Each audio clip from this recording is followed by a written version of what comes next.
todos.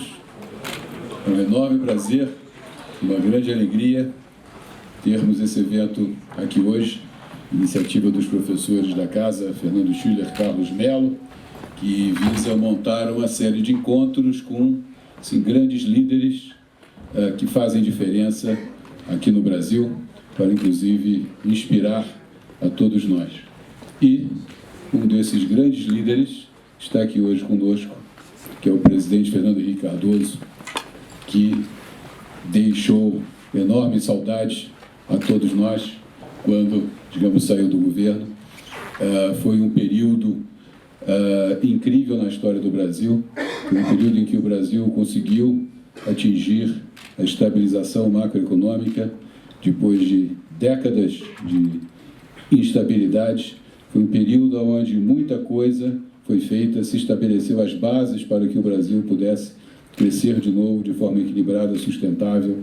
Então, todos nós devemos muito ao presidente Fernando Henrique e, como nós vemos pelo quórum aqui hoje e em torno desse salão, que temos várias outras salas ocupadas com colegas de vocês assistindo pela internet, a popularidade e quanto nós efetivamente apreciamos o presidente Fernando Henrique é algo que aumenta a cada dia. Ele já saiu muito bem do governo e, dado as coisas relativas no Brasil hoje, ele realmente se impõe cada vez mais como uma pessoa altamente querida, popular, reconhecida, de que fez muito pelo nosso país.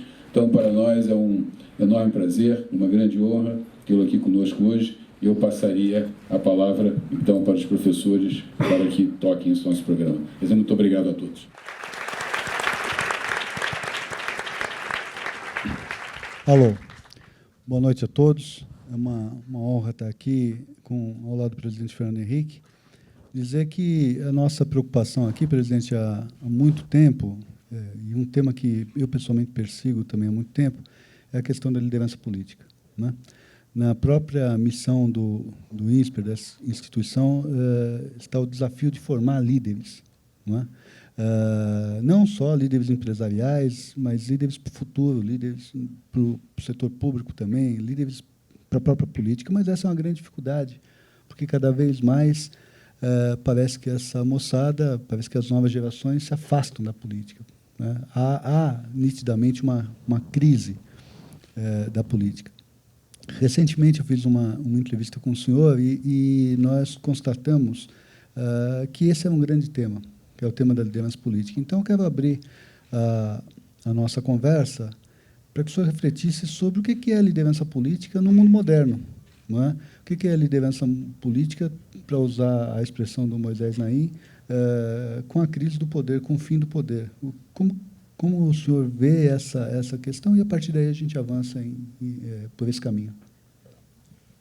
Eu quero agradecer aqui a oportunidade de, mais uma vez, estar aqui no INSPER, nessa sala que é tão simpática, as palavras do Cláudio Haddad, as palavras de vocês que vão me ajudar aqui a entreter o auditório com algumas conversas sobre liderança. Para mim é sempre um prazer voltar à universidade e conversar sobre esses temas. E vamos conversar do jeito que eu gosto, quer dizer, sem formalismo, sem muito protocolo. Vamos direto ao assunto. E você mencionou bem uma questão. Nós temos hoje uma sensação de falta de liderança, um certo vazio, um desinteresse grande e tal. Não existe uma liderança, um tipo de liderança. Depende das situações, né? Eu acabei de ler um livro que me fascinou pelo horror, que é um livro sobre Stalin, do Montefiore. Um livro antigo, mas tem 800 páginas. Eu levei muito tempo para ter coragem de ler 800 páginas. Nem imaginava que, às alturas da vida, eu pudesse ler 800 páginas. Mas é um livro interessante para ver um outro tipo de líder, que é um líder que se forma fora dos quadros da democracia. No nosso caso, nós estamos discutindo lideranças dentro de uma cultura, pelo menos, mais democrática. A cultura democrática exige convencimento. E, etimologicamente, convencer é vencer junto. E, na medida em que as pessoas, como você acabou de dizer, têm desinteresse pela política, é porque elas não se sentem pensando juntos, elas não estão dentro do jogo, né? E nós temos uma outra questão, que você mencionou Moisés Naim, que ele está no livro dele, que é o seguinte: você hoje tem um outro fenômeno, que é o fenômeno que as pessoas estão mais informadas, embora não estejam ligadas ao meio político e tenham até certo distanciamento, elas estão conectadas umas com as outras e circula informação o tempo todo, as mais variadas e muito fragmentado.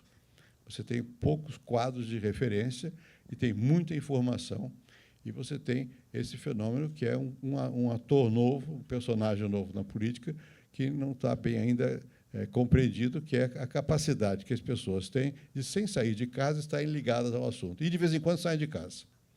Bom, e os nossos líderes foram treinados numa outra época, em que isso não era assim, em que a liderança se exercia pela persuasão, é verdade, mas a persuasão cara a cara, e uma persuasão, muitas vezes, movida por interesses mais imediatos. Você tinha recursos de poder, que eram o que quem tem poder tem a capacidade de dar e de tomar, dar e tomar. Você não pode dar nem tomar nada para a multidão, uma multidão conectada e que tem informação e que, de vez em quando, quer participar. Como é que você vai liderar nesses termos? Eu acho que é o fato que você está vendo na Europa também, e talvez mesmo nos Estados Unidos, né? Na verdade, a liderança passa a requerer certas qualidades adicionais às lideranças antigas. Se bem que a liderança sempre foi persuasiva, a liderança antiga, primeiro, estava muito mais ancorada no poder, portanto, em dar e tirar, em ter força, do que realmente o convencimento vinha junto com. Agora, são demandas difusas e você tem que ter um discurso que tenha a capacidade de tocar nas pessoas.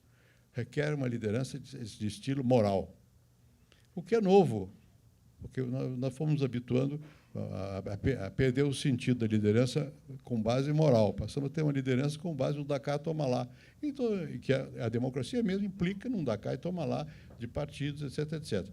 Você veja nos Estados Unidos, para não falar de nós agora aqui, por que Obama se elegeu presidente da República?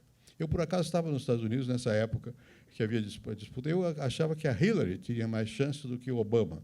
Não obstante, o Obama ganhou da Hillary no Partido Democrático e depois ganhou nos Estados Unidos, porque ele simbolizava alguma coisa e tocava em setores que a política tradicional não toca. Então, isso requer hoje não só uma liderança verbal, mas uma certa exemplaridade. Quer dizer, as pessoas que conseguem, através do seu modo de viver, de ser, se simbolizarem algo que diga respeito ao que um setor mais amplo da população quer, lideram. O Obama significava o quê? Os negros estavam fora da jogada, os latinos estavam fora da jogada, enfim, los de abajo, de alguma maneira, não é? A Hillary, embora, a meu modo pessoal de entender, fosse mais capaz de governar do que o Obama, ela não tinha esse simbolismo. Pega o Lula aqui, que também surgiu simbolizando muito mais pelo que ele era como operário, pobre, veio do Nordeste, subiu, não sei o quê, e também por certa capacidade de... Simbolizou, expressou. Então, o que está faltando hoje não é a liderança capaz de fazer os acordos no Congresso, nem mesmo de fazer funcionar a máquina pública em setores específicos. É uma liderança que fale mais amplamente a uma população que está, aparentemente, não interessada em política, mas que está informada e que, de vez em quando, reage. Então, você tem que ter um discurso. Por que a Marina teve voto? A Marina não tem estrutura partidária nenhuma. Teve voto porque, de alguma maneira, ela tocava nas pessoas, por causa da ecologia, por causa dela, comportamento dela, que é simbólico. É claro que não é só isso. Você tem outras qualidades. Nós temos um sistema político que tem partidos, você tem que dominar o partido. A população, bem ou mal, também percebe se a pessoa tem ou não capacidade de governar. Isso acaba contando. Mas eu acho que nós estamos diante de um novo tipo de liderança. Está faltando esse tipo de liderança. Eu vou parar de falar, depois eu falo um pouquinho mais sobre outros estilos de liderança. Também, continuar nessa linha um pouco, presidente. O senhor presidiu o país numa época de grandes transformações mundiais, né, e conviveu com lideranças do pós-Muro de Berlim, que foram lideranças que redesenharam o panorama global, né? Quer dizer, você teve Tony Blair na Inglaterra, você teve Felipe González na Espanha, você teve Bill Clinton nos Estados Unidos, a social-democracia alemã com Schroeder e assim por diante, Václav Havel na Tchecoslováquia. Não posso deixar de lhe perguntar, desse grande painel de grandes líderes, né, que marcaram os anos 90, que marcaram a redemocratização, a abertura global, etc., quem mais lhe impressionou? Quais foram os grandes perfis de liderança para o bem e para o mal? Bom, eu vou falar, não é um só. O Clinton sempre me impressionou. Por quê? Porque o Clinton tem um magnetismo. Se o Clinton entrar aqui, vocês logo percebem, esse aí é alguém. Né? Vou contar um casinho. Eu estava você falou do Havel. Eu estava na Tchecoslováquia, numa reunião, na República Tcheca, né?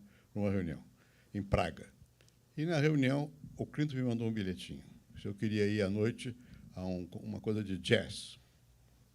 Eu não sou lá muito fanático por jazz, mas pela companhia, vamos. Vou. Me pediu que eu levasse a Mary Robinson, que é outra pessoa importante, foi presidente da Irlanda e também tem capacidade de liderança. Bom, eu fui. Cheguei lá, era um boteco qualquer e tal, jazz, e o Clinton não chegava. Demorou muito. De repente, chegou junto com o Havel, que era uma pessoa oposta. O Havel é um grande intelectual, mas não é um líder, assim, do ponto de vista de massa, ao contrário, é tímido. Bem, quando entrou o Clinton na sala, todo mundo levantou e aplaudiu. Antes dele falar qualquer coisa, aí ele pegou o trombone e ganhou todo mundo, é claro, porque toca também e tal. Mas o Clinton é assim, antes de fazer qualquer coisa, ele já ganhou. Já ganhou a parada pela presença. Bem, mas nem todos são assim, são líderes. Por exemplo, vou dar um que é latino, o Felipe González, que foi presidente da Espanha. Bom, o Felipe fez a Espanha moderna. Ele não é a mesma coisa de presença como o Clinton, mas dá a palavra para ele, deixa o Felipe falar. Em pouco tempo, você percebe que você está diante de alguém que tem o que dizer e que tem capacidade de conduzir. Deixa eu dar um outro exemplo de um que não fala nada, não precisa e já ganhou. Mandela. Uma vez eu fui com o Mandela em Durban, na África do Sul. Havia uma reunião qualquer, mas ele fez uma outra a respeito de preservação das florestas tropicais. E me convidou, e mais uns líderes africanos e tal. O Mandela ele tinha uma figura, para começar, muito elegante como figura, né? Vestido com aquelas roupas africanas. O Mandela, basta ele chegar assim perto, começar a falar pelo tom de voz dele, ele imanta santidade. Não é capacidade de comandar, imanta santidade. E, com isso, ele conseguiu fazer um milagre, realmente, que foi sair da cadeia e fazer acordo com o seu adversário e garantir uma certa prosperidade à África do Sul. Então, são líderes diferentes que me impressionam. Muito menos o Tony Blair, por exemplo, que eu conheço bem, me dou bem com o Tony. Mas o Tony Blair já é, digamos, um líder menos... Ele é muito inteligente, tem uma presença, fala, mas não tem essas mesmas características desses outros que eu estou mencionando. Vou falar de um outro que vocês conhecem menos, mas que me impressionou muito, que era o presidente da Alemanha, como é que o primeiro-ministro da Alemanha, grandão, como é que é o nome dele? O Kohl. O Kohl, bom, primeiro ele só fala alemão, já é uma coisa que, então não vai, daí não sai nada, porque ou você sabe alemão, e o meu alemão é muito pouco fluente para eu poder acompanhar o Kohl. Mas o Kohl é um gigante, parece um camponês, é um gigante enorme e muito afirmativo. Vou contar também uma historinha, que ilustra melhor, né? Ele, uma vez lá, almoçando lá, na chancelaria da Alemanha, primeiro ministério da Alemanha, ele começou a conversar e tal comigo, estamos eu e o ministro do exterior, que era o Lamprey, eu creio, na época, e ele com o pessoal dele. Mas era pouca gente. Aí ele disse, olha aqui, você tem que fazer... E ele começou a me dar lição, o que eu tinha que fazer. Bom, aí deu os exemplos do que ele fez. Eu nasci aqui na Alemanha, a Alemanha lutou contra a França o tempo todo, eu nasci perto de Köln, de Colônia, ali era a zona francesa, quando eu andava na calçada e vinha um oficial francês, eu tinha que abrir espaço para ele. Aí eu percebi, como outros também, que ou a gente põe um ponto final nisso, ou não íamos ter paz nunca entre a Alemanha e a França. E nós fizemos. Agora, me diz ele, A Alemanha é mais forte que a França, é mais poderosa, tem mais população, e não vai deixar a França fechar a Europa. Faça a mesma coisa lá na América do Sul. Vocês têm que dar a mão à Argentina e não deixar a Argentina fazer estrepolia. Ele dizia, se imiscuía assim, mas um tipo forte, que você vê que ele tinha lá a sua visão do mundo. Toda essa gente que tem mais grandeza, desde que eu conheci muitos, mas desde que eu estou citando aqui, eles tinham uma certa noção da história. Presidente, deixa eu aproveitar o sociólogo e um autor da sua predileção, porque o senhor conduziu esse raciocínio. O carisma do Max Weber, de acordo? Porque todos esses nomes que o senhor levantou, de alguma forma, expressavam um carisma muito forte, mas o carisma também é muito perigoso ao mesmo tempo, né? Sobretudo em momentos de crise, né? E o Brasil, na história recente, quer dizer, as suas crises levam ao surgimento de um líder mais ou menos carismático. Eu me refiro tanto ao Jânio em 61 quanto ao Collor em 89, e isso tem um problema muito sério também para a gente. Daqui a pouco a gente vai falar do líder gerencial, mas eu queria explorar agora um pouco mais essa dualidade do líder carismático. Como é que o Weber encarava o líder carismático? Ele dizia, olha aqui, a tendência da sociedade contemporânea é a burocratização. Ele tinha horror à burocratização, horror ao comunismo, porque o comunismo levava à burocratização, e isso para a criatividade, a inovação. Quando a sociedade está muito enrijecida, quando os líderes da sociedade são incapazes de dar uma palavra que toque nas pessoas, só um líder carismático pode quebrar. Para ele, a capacidade de mover o mundo dependia do que ele chamava Unternehmer. Unternehmer quer dizer o seguinte, é o empresário criador. Não é? Na empresa, o empresário é aquele que inova. E na política, quando está tudo muito fechado, só alguém que tenha carisma, ou seja, que seja portador da nova mensagem, que é um homem perigoso também, porque se ele for só portador da nova mensagem e ele não entender que ele está dentro de um quadro, ele não é democrata, ele pode fazer. O Hitler era assim, né? Até certo ponto o Stalin menos, né? Mas eram líderes carismáticos que quebram as estruturas, né? Aí esse é o risco. Mas no caso das sociedades nossas contemporâneas de massa, como são as nossas, ou você tem um pouco de carisma, um pouco disso, essa capacidade de tocar, ou também não move. É claro que se você, numa sociedade como a nossa, você tem... Vamos falar de Brasil e Venezuela. Eu conheci bem o Hugo Chávez. Ele era carismático, ele era ator. No mundo contemporâneo, o líder político é um pouco ator. Se ele não prender atenção como ator, é difícil que ele tenha sucesso. O Chávez era um ator. Sempre chegava um pouco atrasado para os fotógrafos correrem para ele, ou chegava jogando uma bola no chão para chamar a atenção, né? Ele tinha uma certa presença de ator. Agora, ele destruiu as instituições na Venezuela, porque as instituições eram relativamente frágeis, e esse carisma dele permitiu que ele fizesse da Venezuela uma grande desordem. Se você não tem, daí a importância das instituições, da democracia, instituições, um líder desse tipo é perigoso. Se você tem instituições, esse líder tem que se ajustar às instituições. Ele funciona, mas ele não destrói, porque a instituição tem que ser mais forte que o líder, senão a coisa fica complicada. Se você ficar na dependência do líder, que é o que acontece nesses casos, vai mal. Então, você tem que sempre olhar para as instituições. Se você não tem instituições que funcionam, e aí tem que ter rotina, aí tem que ter gerenciamento, tem que ter essas coisas. Não é que o líder tem que ser ele o gerente. Chega de gerentora, nós temos aí, dizem, não sei, né? E não resolve. Quer dizer, o líder não é o gerente, mas ele precisa ter uma certa noção da importância da gerência, e tem para poder entender o jogo contemporâneo. Pensar um pouquinho, vou botar o presidente numa fria aqui, por exemplo, falar um pouquinho do Brasil, né? Comparando o seu tempo, né? O próprio Cláudio colocou agora, foi um tempo de grande revolução no Brasil, de grande modernização, de plano real, de responsabilidade fiscal, de consolidação do Ministério da Defesa. Quer dizer, teve um projeto grande de reforma do país, né? Hoje a nossa democracia está fazendo 30 anos, né? Eu não posso deixar de me perguntar qual é o seu balanço. Quer dizer, o Brasil piorou, melhorou, o Brasil se consolidou, a democracia brasileira ela é forte hoje, nós vemos uma crise no país, acho que cada um tem uma interpretação, mas é unânime que o país vive uma situação muito difícil. Né? O que mudou? Qual é o seu balanço disso? Qual é a sua visão desses 30 anos de democracia? Né? Não, eu tenho uma visão positiva do que aconteceu no Brasil, a despeito de tudo, porque a sociedade brasileira mudou muito, evoluiu muito, a força das instituições também, das organizações sociais que existem, das universidades e tudo mais. Deixa eu dizer uma coisa com sinceridade que eu gosto de repetir. Eu, infelizmente, nasci há 83 anos. Então, eu vi o Brasil mudar.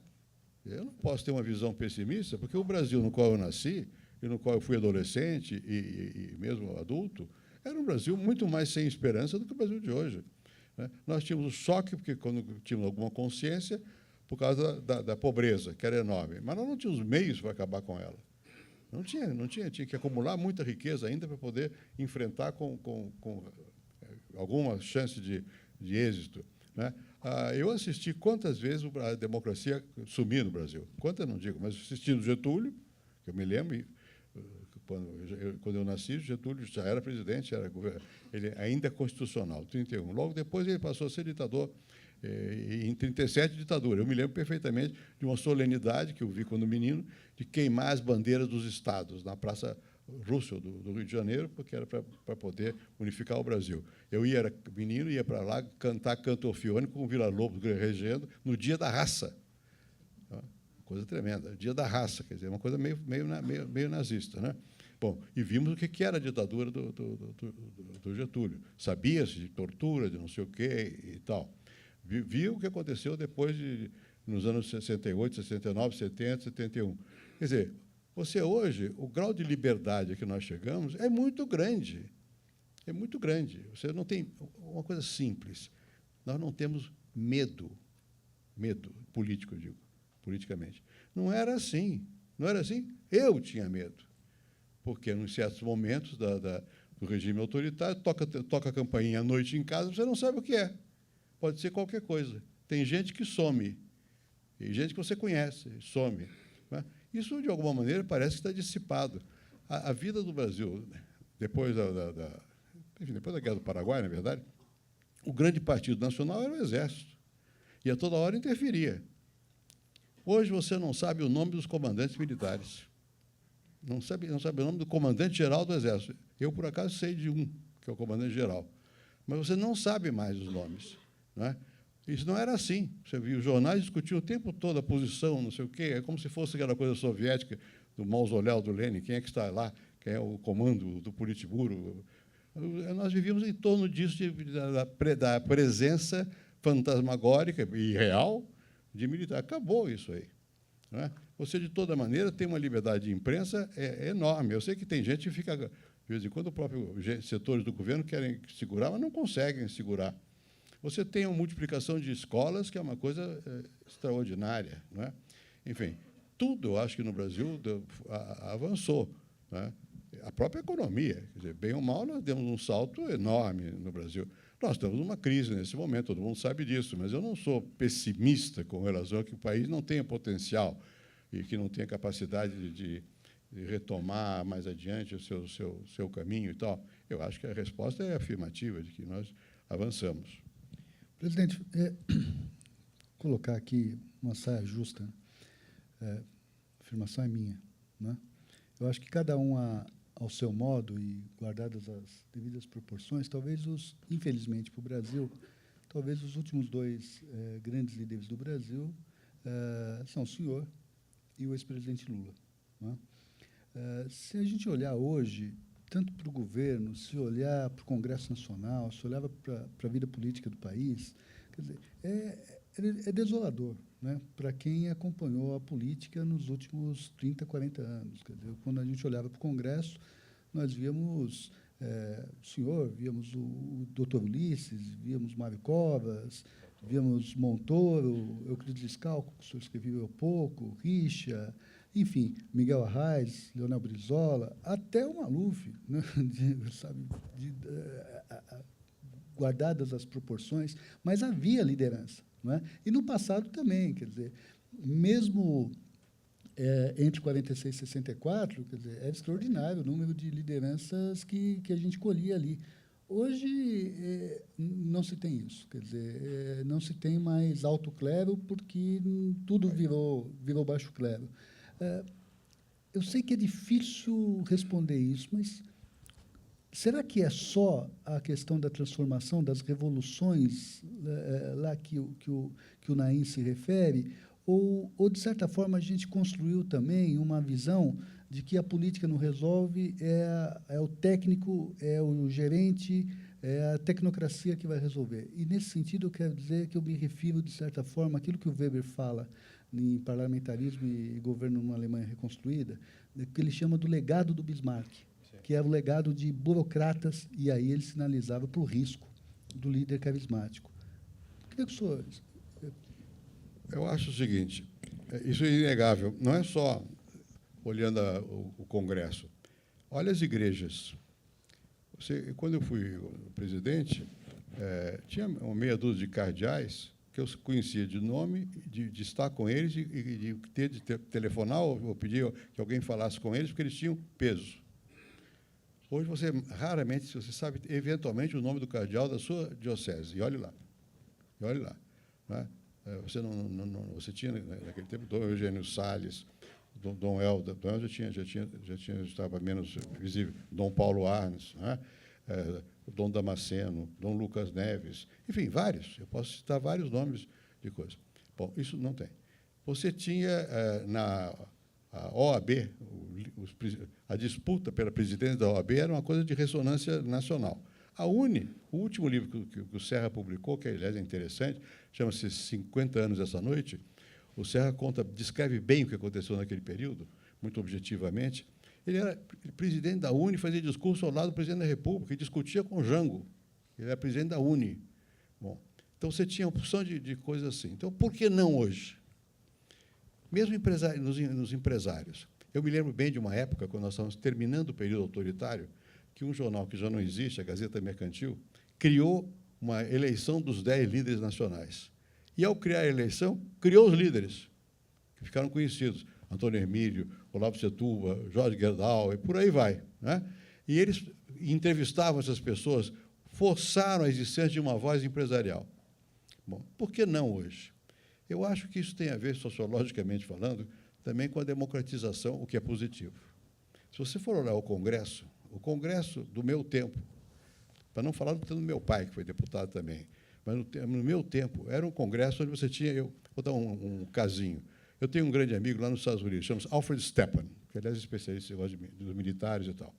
E o Stepan veio ao Brasil, era senador, foi lá, estava fazendo uma pesquisa sobre parlamentarismo, não sei o quê. Quando ele terminou, ele disse, olha aqui, eu estou espantado. Eu conversei com pelo menos 50 parlamentares de altíssimo nível, como nós não temos nos Estados Unidos. Era verdade. Por quê? Porque a elite é que ia para o Congresso. Hoje, o Congresso, como o país democratizou, você tem newcomers no Congresso que ainda não têm as habilidades suficientes para se destacar, etc., etc. Mas, se você for ver, a profissão dos congressistas mudou muito. Até a coloração começa a mudar. Isso não é negativo, isso é positivo. O que surgiu de novo nessa fase? Foram os líderes sindicais. Você citou o Lula, veio de onde? Do sindicato. O Vicentinho, que hoje é líder do PT, veio do sindicato. Quer dizer, houve um momento no Brasil, a partir do final do regime autoritário, a nova Constituição, um avanço grande, uma mobilidade social muito intensa. E isso dificultou digamos, a cristalização de novas lideranças. Mas é positivo que você tenha tido esse movimento ascensional de camadas que antes não apareciam. Só que os novos líderes vão ter que se haver com essa questão que nós já falamos aqui, que é uma sociedade diferente. E eles não estão também preparados para todas essas dificuldades dessa sociedade. Então, você reclama sempre da ausência de líderes. De outro lado, é o seguinte também, não é necessário que seja assim, mas, às vezes, a situação cria o líder. Veja na guerra. Quer dizer, quando você lê a guerra, eu digo a Segunda Grande Guerra Mundial, Churchill era do baixo clero, era um beberrão do baixo clero, tomava dinheiro da mãe dele a toda hora, a mãe reclamava, tem uma biografia fantástica do Lord Jenkins sobre o Churchill, onde você vê quem era o Churchill, e o Churchill virou um gigante. Não é? O Roosevelt era um politiqueiro do Partido Democrata. as pessoas não confiavam nele, diziam que ele concordava com todo mundo, não sei o quê. Virou um... Por quê? Porque ele não era só... Não era, claro que o Churchill não era só isso, mas ele teve oportunidade e se afirmou de uma maneira extremamente positiva.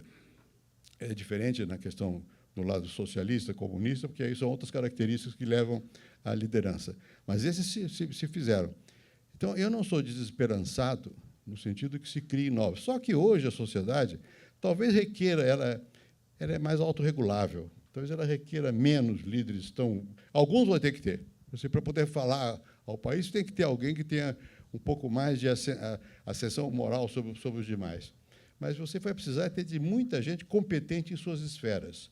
Você mencionou que, quem sabe, esse competentismo tenha matado a liderança. É possível, mas eu acho que de aqui por diante não vai ter jeito. Você vai ter que ter gente competente.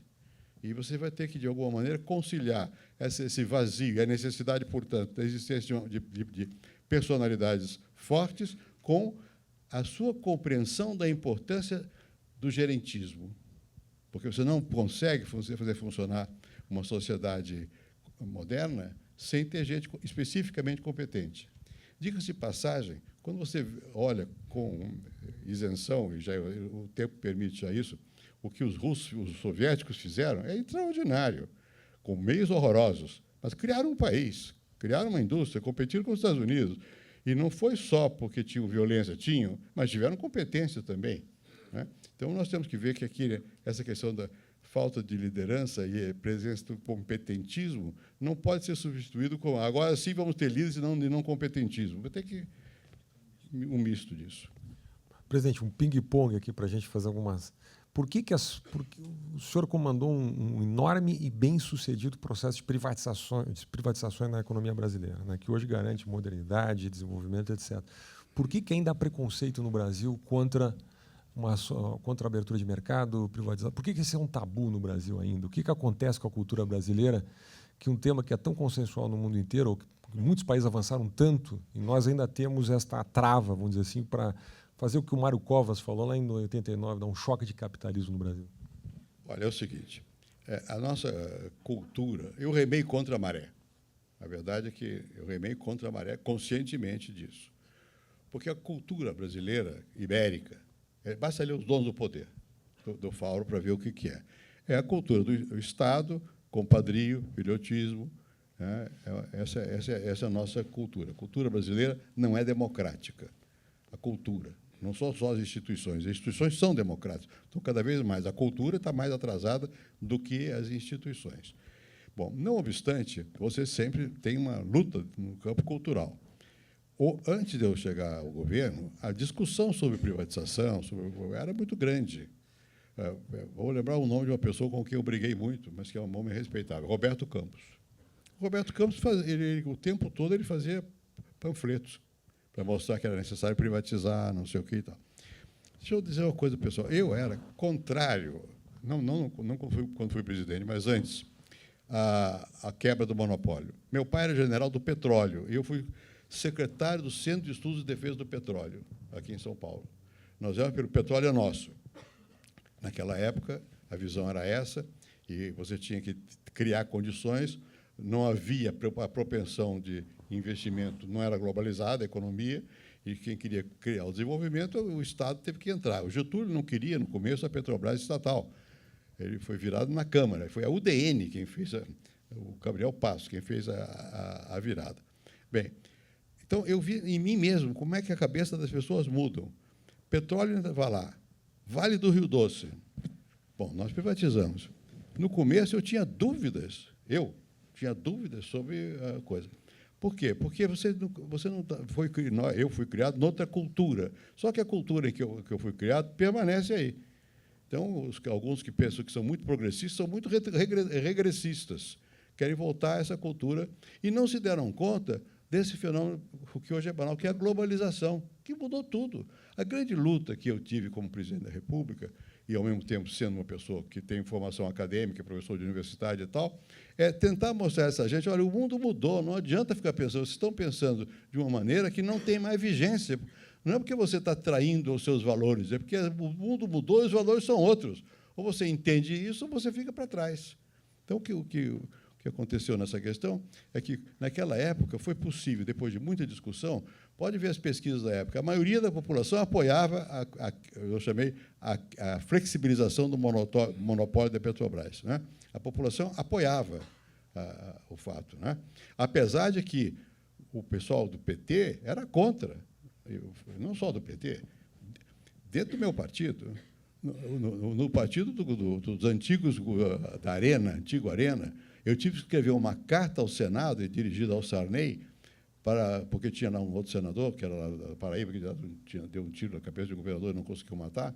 Bom, para dizer que eu não ia vender a Petrobras. Tive que escrever uma carta, que eu ia abrir o capital, que não sei o que, ela ia criar competição. Porque as pessoas não entendem que a questão central é a competição e a introdução de técnicas novas na competição. Não adianta você ter um monopólio privado, tirar do público para o privado, dá no mesmo. Você tem que ter competição. E a Petrobras era, e voltou a ser, uma repartição pública. O que é isso? Alguém dominado pelo poder político e infiltrado pelos partidos. Eu, outro dia, chamei lá o Felipe Restul, que foi presidente da Petrobras no meu tempo, para ver se eu estava exagerando. Porque eu disse, olha aqui, que eu me lembre, só teve um caso em que houve nomeação política no meu tempo da Petrobras. É o senador do PT, Delcídio Amaral, hoje do PT. E o que nós fizemos? Nomeamos o Delcídio, chamamos o Delcídio e chamei um outro para ficar vice dele, para ver se... técnico, para evitar. Foi o único caso no caso da Petrobras. No Banco do Brasil, não nomeei ninguém de partido, nem do meu. O meu, por sorte, para mim, era fraco. Então, você pode lidar com mais independência nas questões. Caixa Econômica, a mesma coisa. Mas isso foi contra a maré. Se vocês forem ler as brigas do Congresso, eu pus lá um rapaz chamado Cutolo, que agora é da BUM, que não sei onde ele está hoje, bom, que foi quem modernizou a Caixa Econômica. A oposição foi cerrada no Congresso, discurso contra discurso o tempo todo. Por quê? Porque ele fez plano de negócios, ele criou agências negociais, acabou com a história que cada estado tem que ter uma agência da Caixa Econômica, para o deputado nomear, para o governador nomear. A cultura nossa é outra. Então, e até hoje essa cultura voltou, de alguma maneira. Quando você vê o escândalo do Petrolão, é um retrocesso corporativista e um retrocesso cultural enorme, porque se voltou à ideia de que esqueceram do gerenciamento necessário, do empreendedorismo necessário, e voltaram a ter a ideia de que é o poder político que decide tudo, e eu decidir tudo não é decidir a linha política, é a ingerência no manejo dos negócios, e a pressão para você fazer os negócios de acordo com os interesses políticos.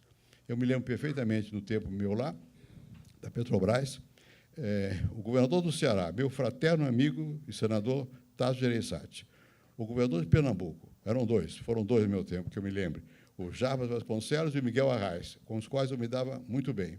O governador do Rio Grande do Norte, do Maranhão, já era rosiano a certa altura, todos queriam o quê? Uma refinaria. E o que a Petrobras dizia? Não dá. É muita refinaria, não tem excesso, está longe da demanda maior, está longe do fluxo maior de petróleo, não dá. Eu não fiz. O presidente Lula mandou fazer 4. 2 prêmios, 2, não sei, uma no Rio e outra em Paraná, 4. Deu no que deu. Aí, isso por quê? Porque houve, de novo, a cultura tradicional tomou conta.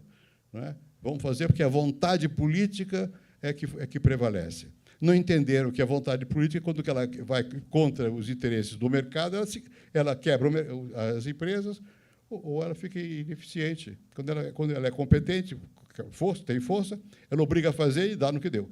Né? E aí por aí vai. Mas a nossa cultura é essa, e continua sendo. Isso é uma luta permanente para você modernizar o modo de pensar o mundo dos brasileiros. Presidente, então, deixa eu tornar a explorar o sociólogo, porque é irresistível quando o senhor sinaliza tantas vezes para a questão da cultura. Né? Conversa que nós tivemos há alguns meses atrás, eu perguntei para o senhor ainda da importância de um livro como O Reis do Brasil, que, por sinal, nossos alunos leem aqui. A herança rural, o peso da tradição que vem lá de Portugal, quer dizer, o homem cordial, que é extremamente emocional e tudo mais. O quanto que essa cultura... O senhor separou um pouco a cultura das instituições, mas o quanto que essa cultura, que essa mentalidade, ela não compromete, não forma instituições a sua imagem e semelhança. Né? Essa questão, na sua fala, ainda é muito forte. Essa leitura culturalista do Brasil ainda é importante? Veja, essa cultura ela desvirtua as instituições. Né? Ela muda. Você pode mudar. Vamos fazer uma nova lei eleitoral. Vamos fazer, vai ficar direitinho. Mas se você não tiver um comportamento realmente democrático, não vai. Vão minar de novo de outra forma. Bom, se isso ainda é importante. Eu gosto muito do livro do Sérgio Buarque, sobretudo do último capítulo, porque o Sérgio Buarque era um dos poucos naquela época que acreditava na democracia. O livro dele, Raiz do Brasil, é uma crítica ao homem cordial. Cordial que vem de core, coração. É o homem do impulso, do arbítrio, da vontade. Ele diz, a democracia requer a vontade abstrata, geral, igual para todos. Esse igual para todos, eu acho que é o norte que nos falta. Aqui nada é igual para todos. O presidente Lula disse, o presidente Sarney não é um homem comum. Bom, é claro que cada um de nós é diferente um do outro, não tem mais qualidade, mas você não pode dizer isso perante a lei, que se eu fizer um crime, eu sou um homem comum, tenho que ir para a cadeia. Né? Mas essa ideia de que a lei é a coisa tradicional. Né? Então, eu acho que é preciso ter uma luta cultural permanente. Como é que você muda a cultura? Não é pela lei. Não adianta, você pode fazer a lei à vontade. Diga-se de passagem, a nossa Constituição deu um marco democrático grande, avançou em muita coisa. Né? Mas você, mesmo na Constituição, tem outros setores que deram para trás e tal, por causa da luta. Como é que você muda a cultura? Você não muda a cultura por decreto, você muda por práticas. E a prática principal é a exemplaridade. Quando quem está no top do poder dá o exemplo, embarca numa cultura do atraso, a chance do atraso se incrustar nas instituições é enorme. Quando tem quem está no poder, aqui, pega a escola. Se os diretores da escola não tiverem uma visão adequada do que é o ensino, como é que tem uma certa relação de eficiência de resultado, não sei o quê, um certo comportamento pessoal e tal, a escola dá para trás. Mesma coisa no poder. Quando alguém está lá, assim, aboleta no poder, e não tem a noção da sua responsabilidade simbólica, no caso, eu vou dar detalhe, mas eu acho que é por isso que eu presto muita atenção às formas concretas das coisas. Bem, você, quando está no governo, ou em qualquer situação, não é só no poder, é muito difícil abrir porta. É muito difícil abrir porta do automóvel. Eu até hoje luto contra o pessoal, eu quero abrir primeiro. Né? Não é por nada. Claro que eu acabo agora eu não consigo mais, porque a porta é muito pesada. Com o tempo você não consegue. É para dizer, olha, está bem, eu sei que eu tenho, aspas, direito a que abra uma porta, mas vamos devagar com o andor.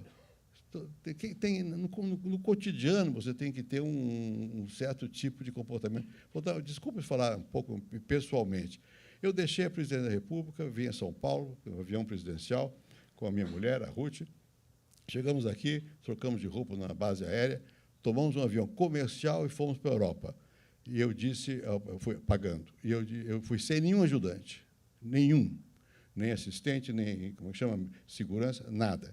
E disse aos embaixadores lá em Paris, que eram dois, que eram meus amigos pessoais, vocês podem ir ao aeroporto, mas não leve aquele pessoal todo. Porque quando você chega que é presidente, é um inferno. Você desce, tem que cumprimentar um bando de gente, você está cansado, quer dormir. Né? Eu digo, já não sou mais presidente. Bom, e fui para um hotel perto de Paris, em Chartres. E aí veio a polícia francesa tocando, apitando com o meu carro. Estava lá, cheguei lá, chamei o chefe da polícia, olha aqui, desculpe, muito gentil e tal, mas eu não preciso. Ele disse, mas nós temos instruções de vocês, se forem cumprir instrução, compram longe de mim. Eu agradeço muito, não preciso. Fiquei lá e foi uma alegria chegar na Catedral de Chartres, eu e a Ruth, mas ninguém. Não tinha jornalista, nem segurança, nem nada. Bom, depois fui para lá, para a casa de um amigo meu, que é o Jovelino Mineiro, que tinha um apartamento que era da Dona Maria Sodré. Bom, a polícia francesa sabia onde eu ia ficar. E me disseram, vocês podem saber, eu não quero ver. Bom, e falei para o embaixador, quando eu precisar de automóvel, eu peço. E passei a andar de metrô. Por quê? Para me autoeducar. Para me autoeducar. Claro que eu tinha dinheiro para ter automóvel, eu tinha automóvel, mais do que dinheiro eu até nem tinha, mas eu tinha direito a ter condução, e usei, eu não sou maluco, quando eu precisei ir para a noite, mas eu digo, a gente tem que desinflar.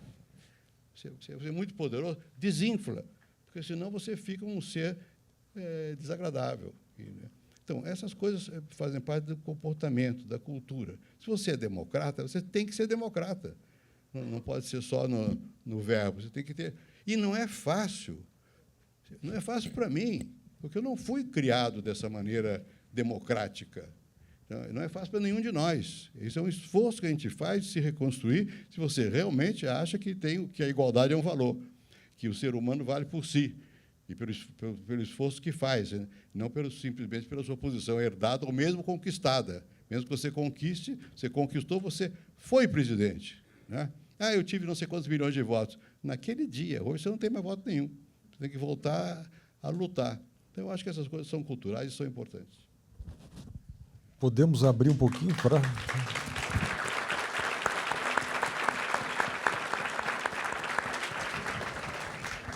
Eu acho que uma pergunta também, ping-pong rápido, assim, nós estamos aqui com muitos jovens e é uma questão que sempre volta.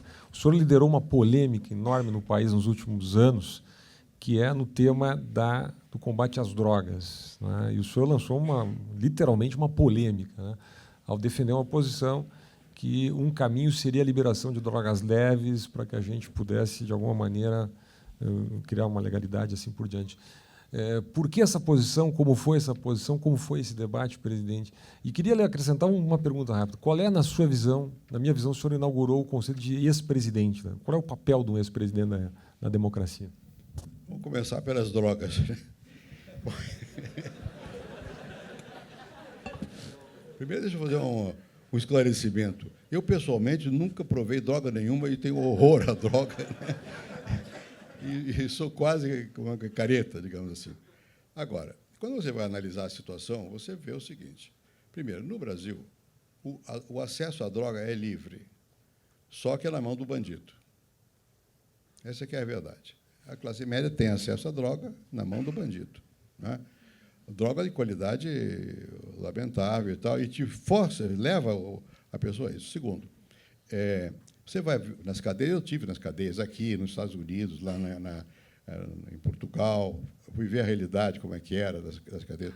Né? Você vai, pega o cara e põe na cadeia, como a lei brasileira não permite botar na cadeia o usuário, só permite o traficante, a polícia sempre diz que você tem uma quantidade de droga com você maior do que o do seu consumo. Então, você, na verdade, vai condenado como traficante. Uma vez condenado como traficante, não sai da roda mais. Eu fui aqui ao Carandiru, com o Drauzio, o médico Varela, fomos lá conversar lá com mulheres, sei lá, 2, 3 mil mulheres estavam presas, a maior parte é traficante. Bom, elas contavam a história delas. A história delas é triste, porque elas, às vezes, eram usuárias todas, ou praticamente todas, mas iam comprar droga e depois tinha o marido, o namorado, sei lá o quê, que forçava e tal, e coisa, estava preso 6 anos, 7 anos. Quando sai da cadeia, quem é que dá atenção a elas? É o traficante de novo, que lhes dá emprego, que ninguém dá emprego. Então, é um círculo infernal. Nos Estados Unidos, agravando ainda, se você for negro, tem a chance muito maior de vir para a cadeia por uso de droga do que se você for branco. Então, é uma coisa bastante discriminatória.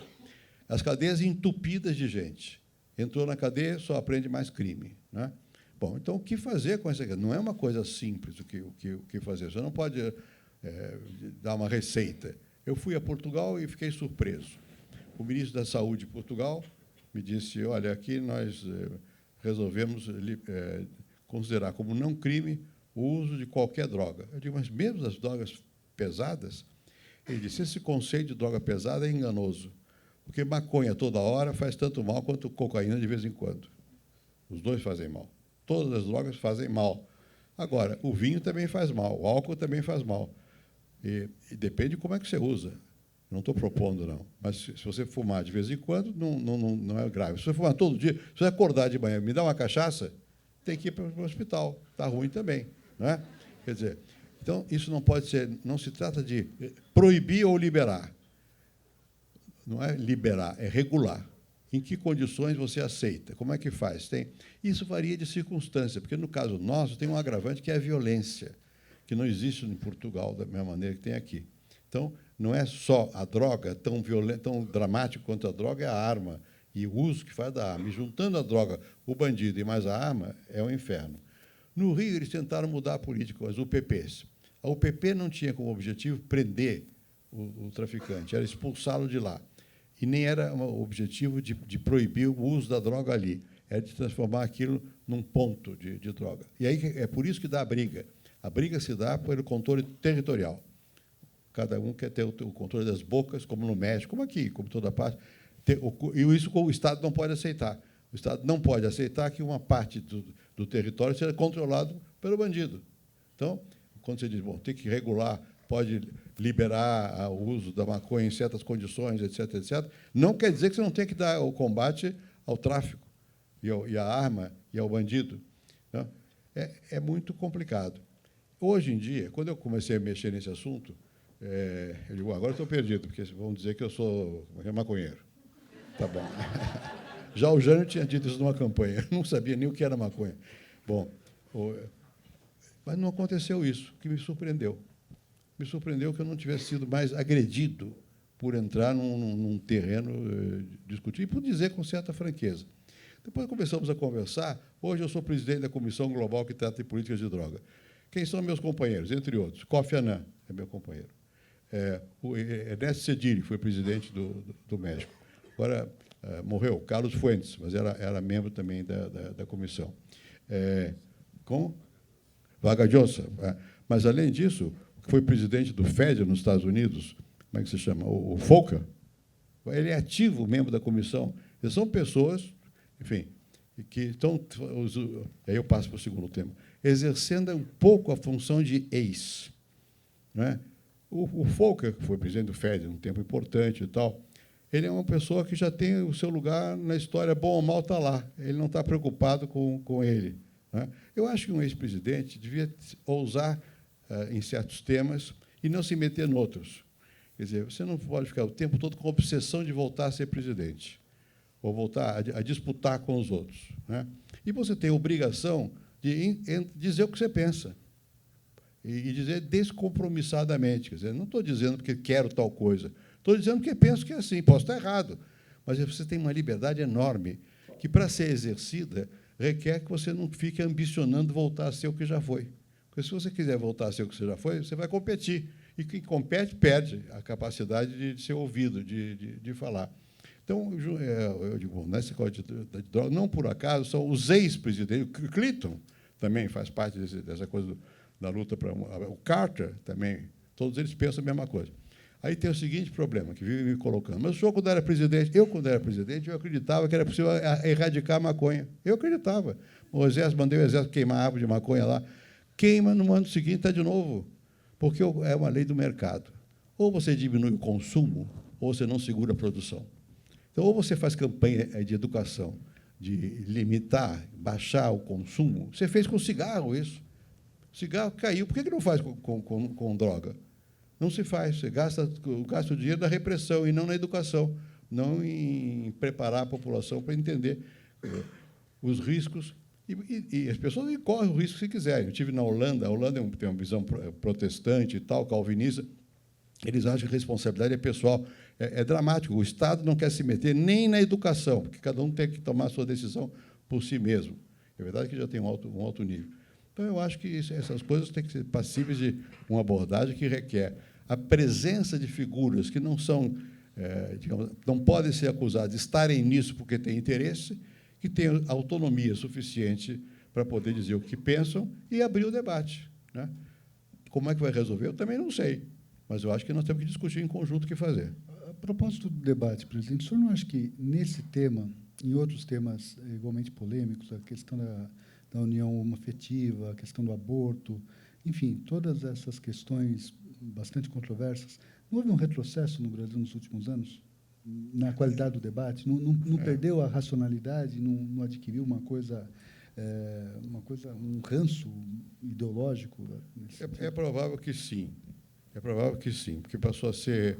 Você tem que estar defendendo causas, né? E não analisando as situações e tentando criar um ambiente de tolerância. Eu acho que a gente, na democracia, deve valorizar a tolerância, a aceitação da diversidade, portanto, a aceitação do outro.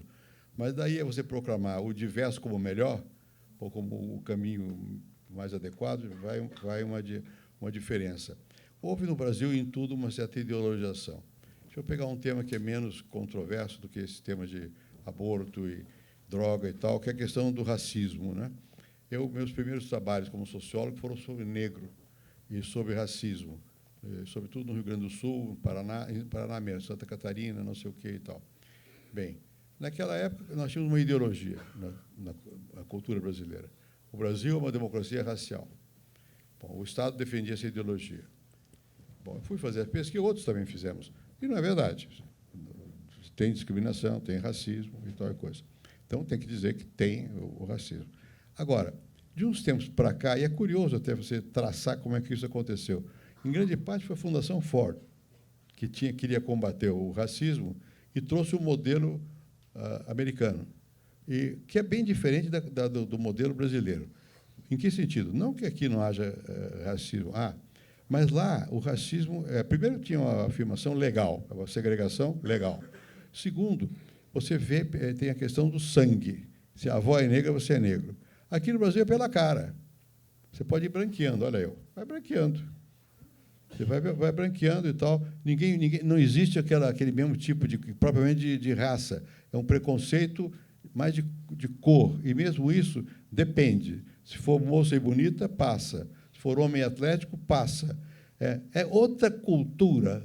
E nós passamos a adotar a visão como se fôssemos americanos, com a mesma...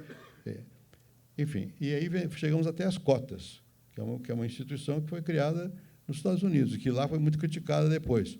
Quer dizer, aí nós tivemos o mesmo exagero que você diz aqui, de pegar a diversidade, em vez de ser uma coisa, aceitar a diversidade, passar a valorizar o outro.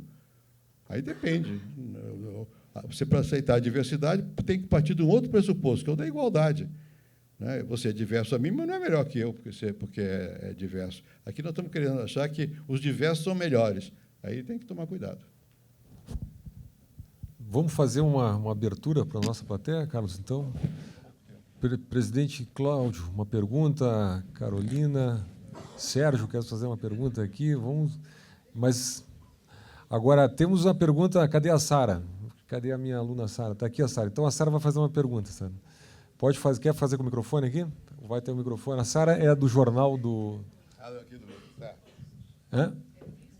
Interpost. Ela vai fazer... E a aluna do primeiro semestre e já está no jornal aqui do INSPER. Sara, com você. Obrigada, professora. Presidente, a gente queria... Foi mais pertinho. Podia levantar, Tá, desculpa. Pode levantar? Não precisa levantar, vou deixar ela com... Pensando nas manifestações, desde 2012 que a gente tem visto em relação à Copa, em relação à saúde, à passagem, etc., e mais recentemente com as manifestações contra o governo, por que o senhor acha que essas manifestações não se refletiram nas urnas? Por que, assim, depois das eleições, a gente não viu uma mudança drástica no cenário político? Mas as pessoas continuam pedindo por mudança, só que na hora de votar não acontece. Por que o senhor acha que isso acontece? Bom, em primeiro lugar, eu acho que você mencionou uma coisa que é verdadeira. As manifestações dos anos atrás, agora, foram manifestações sobre múltiplos objetivos. Aqui em São Paulo começou mais com o passe livre, mas depois foi mudando de temas, é uma multitudinária. Agora é um pouco diferente, que elas se concentraram no governo, contra o governo. Naquela época não era tanto contra. Mas eu não acho que não tenha refletido no comportamento eleitoral. Eu acho que refletiu, sim. A minha interpretação, posso estar errado, e eu não quero ser partidário, mas quando você olha, acompanha não só essa eleição, mas o conjunto das eleições no Brasil, você vê o seguinte: onde você tem mais mercado, vota na oposição. Onde tem mais governo, a presença do governo é mais forte, vota no governo. A oposição ganhou Rio Grande do Sul, Paraná, Santa Catarina, São Paulo, Goiás, Mato Grosso do Sul, Mato Grosso, Acre, e por aí vai. Espírito Santo, pula o Rio, Minas divide, Bahia para diante, já não. Bahia e o Nordeste já é mais complicado. Mas lá votam pobres e ricos do mesmo jeito. E aqui também. Não é... Eu estou exagerando, tem alguma diferença que pode ser detectada, mas, em conjunto, o que está havendo no Brasil é um setor do Brasil que é mais favorável à dinâmica do mercado e da democracia e das pessoas se fazerem, e um setor do Brasil que acha que o Estado é que tem que fazer, porque o Estado é que faz. dependem do Estado em maior quantidade. Então, essas manifestações ocorreram com mais força nas áreas que são mais independentes do Estado. E nessas, a oposição ganhou. Então, eu acho que teve algum reflexo, eu não sei, precisa medir o que aconteceu, mas acho que teve. E isso, se você acompanhar desta ótica o mapa eleitoral, você vai ver que isso não é novidade. Nós temos este padrão de voto. E que, curiosamente, o partido que nasceu para ser um partido do avanço passou a ser o partido que simboliza a cultura anterior, a cultura do passado. Houve uma mudança. Não por acaso perdeu base. Perdeu base na sociedade. Quer dizer, de alguma maneira, quando passa a ter voto nos rincões do país, é perda de... Os rincões não são a força propulsora do país. E essa é a dificuldade, não quero falar de temas muito atuais, mas da presidente atual, porque ela foi eleita pelo Brasil, por um Brasil ela tem que governar com o outro. Porque o Brasil que leva adiante é o outro, é o mais dinâmico. Ela tem que governar com o outro, apesar de ter sido eleita por um Brasil que não é tão dinâmico assim. Resultado, tem que nomear um ministro da Fazenda que representa o outro lado, porque, senão, não tem como se equilibrar no poder, porque as forças que a elegeram não são as dinâmicas do Brasil. Há um descompasso aí, por uma questão de alguns milhões de votos. Tá bem. Bom, boa noite, presidente. Meu nome é João. E, bom, você falou sobre a evolução política que teve nesses últimos 30, 40 anos. Eu queria saber de você, assim, muita gente aqui vai para o setor privado, saber como que os empresários, os líderes empresariais apoiaram essa mudança política e o que a gente pode fazer depois como líderes de mercado para apoiar a continuação dessa evolução da política no Brasil. Bom, no meu caso, houve apoio forte. É inegável isso, que houve apoio. Não generalizado, que, por exemplo, quando você vai abrir a economia, quem abriu a economia não fui eu, foi o presidente Collor, mas eu era ministro da Fazenda logo depois, e a pressão que eu sofri de setores empresariais de São Paulo, eu era senador por São Paulo, gente muito ligada a mim, muito amiga minha, foi enorme para fechar a economia, né? Eu não fechei a economia, deixamos avançar. Mas, fora isso, eu posso dizer que, em geral, o setor empresarial apoiou, né, ou pelo menos as lideranças mais expressivas do setor empresarial. Mas não foi só. Eu, na época que era presidente, eu gravava todos os dias, ou quase todos os dias, o que estava acontecendo, como é que eu percebia as coisas. Eu estou revendo um pouco isso para publicação, se possível, post-mortem, porque eu falo mais mal dos amigos que dos adversários. Mas o fato é que, quando eu vejo, por exemplo, eu tinha uma comunicação permanente com o setor sindical também.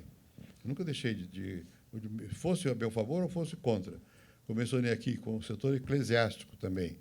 E, enfim, eu procurava ter todo presidente precisa ter um arco de conversa mais amplo para poder se manter. Mas, indubitavelmente, na hora de fazer as mudanças significativas no Congresso, o setor, boas lideranças empresariais apoiavam. Apoiavam em casa, porque, na hora da votação no Congresso, ou o presidente se joga, ou nada acontece. Se quiser mudar alguma coisa, mudar a Constituição, precisa de 308 votos, é voto para burro, sobre 500, ou o presidente se empenha, ou nada acontece. O nosso sistema é democrático, mas é presidencialista, como é o americano. Nos sistemas democráticos, mesmo sendo presidencialistas, o Congresso tem muita força. E ele se o executivo não mostra que tem as rédeas na mão e que tem caminho, tem rumo, o Congresso se acomoda e vai exigindo cada vez mais para votar qualquer coisa. Quando o executivo tem um caminho que tem alguma ressonância com a população, com o povo, via mídia, via o que seja, o Congresso, então, avança.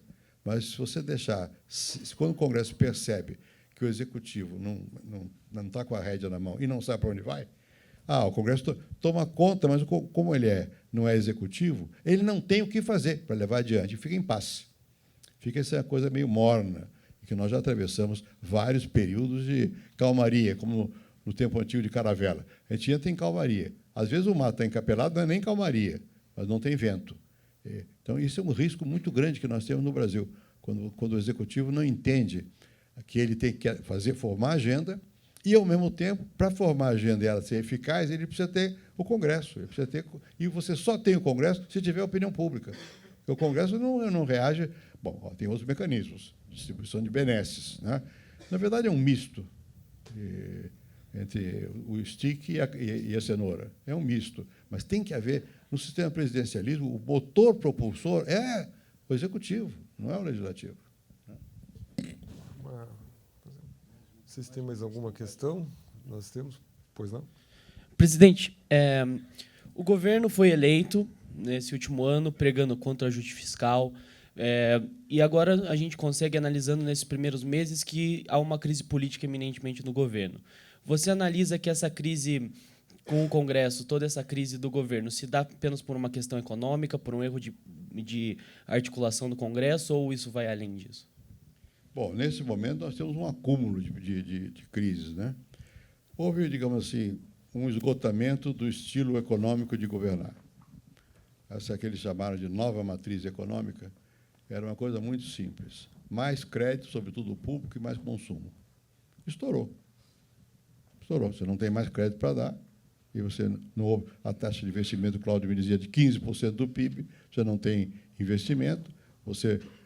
Então, esse modelo está aí, e nós estamos assistindo o começo de um... Começo não, nós estamos em processo de uma crise desse modelo, né? Bom, além disso, você tem também uma questão que o mundo mudou, e mudou contra, né? Se você pegar o que aconteceu no final do meu governo, 2002, o último ano foi dificílimo, porque todo mundo achava que se o presidente Lula ganhasse, ia ser uma catástrofe.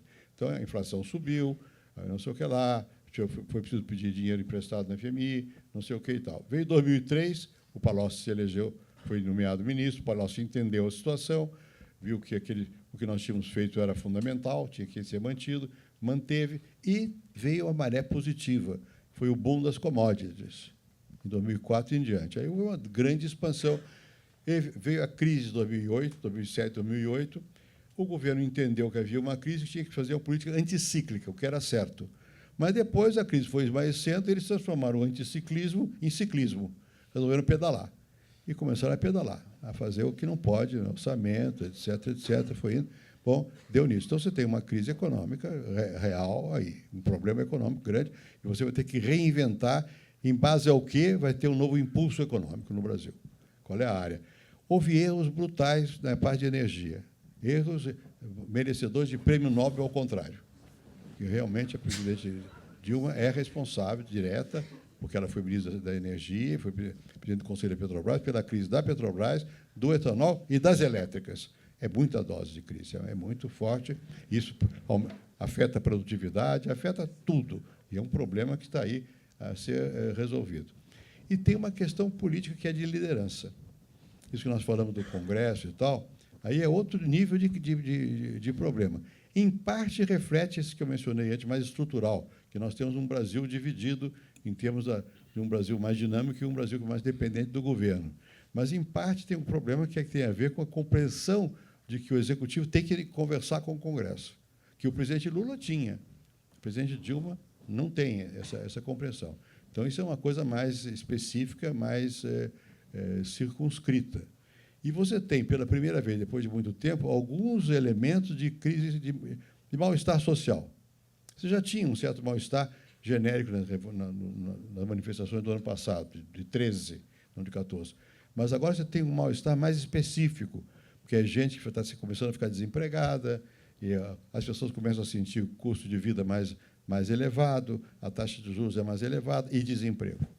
Então, a situação agora é complicada. Você tem uma questão social, que não é dramática, mas está aí. Você tem depressão, de reivindicação. Você tem uma questão econômica que já rachou o que havia antes. E você tem uma certa inépcia na condução política. Olha, é crise para não botar defeito. Bom, já encaminhando para o encerramento, deixa eu comentar uma inconfidência aqui, presidente. Eu tenho colhido alguns pequenos casos, né, a respeito da liderança e a respeito do carisma, da sagacidade, da habilidade, da persuasão, né, de líderes políticos. E, conversando com o líder do seu governo, o deputado Zé Aníbal, ele me contou um caso que eu acho muito interessante. Ele me fala de uma determinada votação do seu governo que estava muito apertada, estava muito difícil, e estava disputando voto a voto. Aliás, foram várias as ocasiões que era assim. Voto a voto, e descobriram lá um deputado bastante simples, de Alagoas, que tentaram cavar o voto desse deputado. E fizeram uma romaria até esse deputado, foi o ministro Sérgio Mota, foi o líder do governo, foi a liderança do Senado, foi o presidente do Senado, todo mundo conversava com esse deputado, e esse deputado não arredava o pé, até que parece que foi o ministro Sérgio Mota que sugeriu, bom, coloque ele para conversar com o presidente, coloque para falar com o presidente Fernando Henrique, quem sabe. Eu não acredito muito que seja possível virar esse voto, mas, enfim. E parece que o senhor convidou esse deputado, uma tarde, para que fosse ao Palácio tomar um café. E assim foi. Às 16h, o senhor recebeu, ficou com ele até às 5h, às 6h teve a votação, ele votou a favor do governo e passou a emenda. E todo mundo ficou impressionado, o que aconteceu. E parece que ligava para o senhor e falava, bom, presidente, mas o que o senhor fez? Eu falei, não sei, não fiz nada de específico, eu recebi ele aqui, conversamos, descobrimos até que temos um parente lá em Alagoas, em comum, uma coisa assim e tal. E o senhor também não sabia. E foram conversar com esse deputado. E o deputado disse o seguinte, sabe o que é? É que entre estadistas a gente se entende. Essa é a capacidade de persuasão. Não querendo que, sendo as últimas palavras para esta noite, o senhor... Fazer nessa linha do Carlos, para o presidente se despedir, talvez, aqui, presidente. Foi uma grande alegria receber o senhor. Mas eu não posso deixar de fazer também essa pergunta. Na linha do que o Carlos colocou, assim, o senhor é conhecido como tendo um estilo de um homem de diálogo num país que cada vez vive um conflito mais agudo, não é? Às vezes o país perdeu um pouco isso. O senhor teve sempre um rigor ético, uma postura ética, num momento que o país parece que explode de corrupção, né? Então, não posso deixar, nós estamos com tanta gente jovem aqui. Quais foram, assim, quais são os valores que o senhor seguiu nessa sua trajetória, presidente? São essas crenças pessoais nessa trajetória? Primeiro, vamos distinguir os valores das características, né? Bom, eu, como eu disse aqui, eu nasci nos anos 30, o Brasil atrasado, pobre, e a obsessão de toda a minha geração, qual era? Por um lado, a igualdade, por causa da pobreza. Depois, o crescimento, porque senão você não tem pobreza. E depois, porque passando por momentos muito amargos, a liberdade. E aí são os meus valores. Você ter um país mais igualitário, melhor, alguns programas que ajudem as pessoas a avançarem, educação no meio disso, a questão do crescimento econômico, que é fundamental, e você disso num enquadramento democrático. Digamos, grosso modo, são valores banais, comuns de quem é um democrata, etc., etc. Agora, como é que você exerce para poder chegar lá, que é a sua questão, né? Bom, quando eu fui para o Senado, e depois, especialmente, quando eu fui para a presidência, mas quando eu estava no Senado, meus colegas de universidade, eu era um professor de universidade, não tinha nenhuma razão para ser presidente da República. Professor aqui, professor em várias partes do mundo e tal, eu gosto de falar, de dar aula e tal e coisa. Muito bem. Virei presidente da República, porque o Itamar teve um sonho, uma decisão maluca de me botar no Ministério da Fazenda, que era um momento que todo mundo ia se queimar. Eu era ministro do exterior, que eu estava feliz da vida. O melhor emprego da República me deu o pior. Inflação de 20% ao mês. Mas aqui juntei uma equipe e funcionou. Então, para você liderar democraticamente, você tem que ter capacidade de juntar a gente, chamar os melhores, e não ter medo dos melhores. Você tem que ser seguro. Se você não é seguro, você vai competir com o seu subordinado. E aí está perdido. Você tem que deixar que o jeito se avance, que vá adiante. Em segundo lugar, você não governa se você não tiver coragem. Em certos momentos, você tem que ter coragem. Vocês não sabem o que é quando o ministro e o presidente do Banco, o ministro da Fazenda, o presidente do Banco Central, vão te dizer quantos bilhões de dólares você está perdendo por dia numa crise cambial. E o que fazer? Se você não é frio, se você se deixar envolver no olho do furacão, você não governa. Você tem que ter a capacidade de se distanciar e tomar decisão, porque ninguém toma decisão. Não é que ninguém toma porque não tem as mesmas características, porque não estão na mesma posição. Numa certa hora, empurram para quem está na posição lá de cima. Você tem que ter coragem. Vamos fazer. E topar. Depois, eu acho que você, para levar ao seu caso, você tem que ouvir as pessoas. Metade dos problemas se resolve dando escuta. Você não vai atender o que a pessoa está te pedindo, porque você não pode. Pode ser até um bandido, mas eu ouço o bandido. Eu aprendi, primeiro porque eu sou sociólogo, fazia pesquisa de campo. Quando fui candidato as primeiras vezes, dizia, não vai, porque não sabe falar com o povo, sabe falar melhor francês que português, que é uma infâmia. E por aí vai. Porque eu era professor, não sei o que era. Como era professor, achava que eu era da elite, não sei o que, tá bem. Elite cultural, sim. Bom, mas eu ouvia, minha profissão era ouvir. Eu fazia pesquisa, e pesquisa com os mais pobres, ouvir. Além disso, eu tinha um exemplo em minha casa. Meu pai, eu disse aqui, foi deputado, mas meu pai era militar, morreu general, e participou da Revolução de 22, 24, aquela coisa toda. Até nos anos 30 chegaram todos eles ao poder. Bom, e em 22, 24 foram para a cadeia. Meu pai, primos, tio, todo mundo, Juarez Távora, toda aquela gente foi para a cadeia. E meu pai disse que na cadeia, e a cadeia que eles referem é uma pedra que tem no Rio de Janeiro, chamada Lages, no meio da Bahia, que ele ficou lá numa cela e o irmão numa outra cela. Ele disse, eu nunca deixei de falar com o carcereiro, porque depois de algum tempo o carcereiro passava meus recados para o meu irmão, e vice-versa. Falar sempre, ouvir sempre. Eu segui esse conselho. Quando eu estava na presidência, é muito difícil. Essa pessoa que foi lá falar comigo, eu não me lembro quem é de Alagoas, você falou, ele faz, eu tenho família lá, mas é muito difícil que as pessoas digam as coisas tal como são ao presidente, qualquer presidente. Porque o formalismo é muito grande. Mesmo que você não seja formal, a situação inibe muito as pessoas de dizerem com franqueza. Então, você tem que forçar muito, tem que ter sempre alguns que sejam capazes de dizer as coisas. Eu tinha. O Serra ninguém segura. Quando ele quer dizer uma coisa, ele diz. O Malan, de outra maneira, mas disse também. Né? Tinha alguns que diziam, né? Sem falar da minha mulher e das minhas filhas, mais que o filho, que muito desabridas em me criticar. Muito bem. Bom, mas, além disso, como é que você escuta o povo? Você só escuta o povo via pesquisa, não dá. O que é que eu tentava fazer?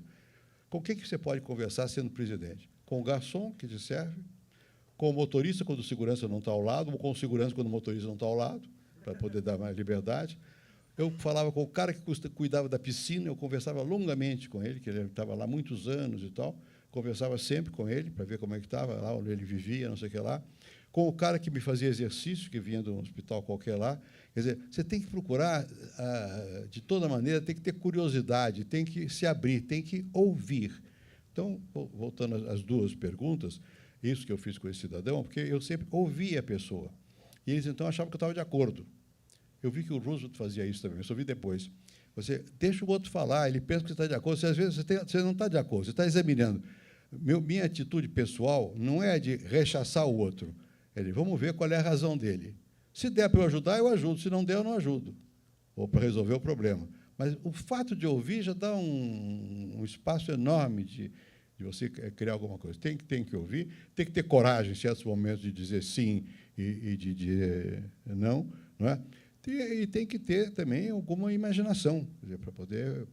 A imaginação, a meu ver, é a faculdade mais importante do ser humano. Não é a inteligência, é a imaginação. Só a análise não cria muito. Para criar, você tem que ter imaginação. E aí tem uma tragédia. Com o tempo, a imaginação decai. É meu caso. Muito obrigado. Muito obrigado, presidente. É verdade.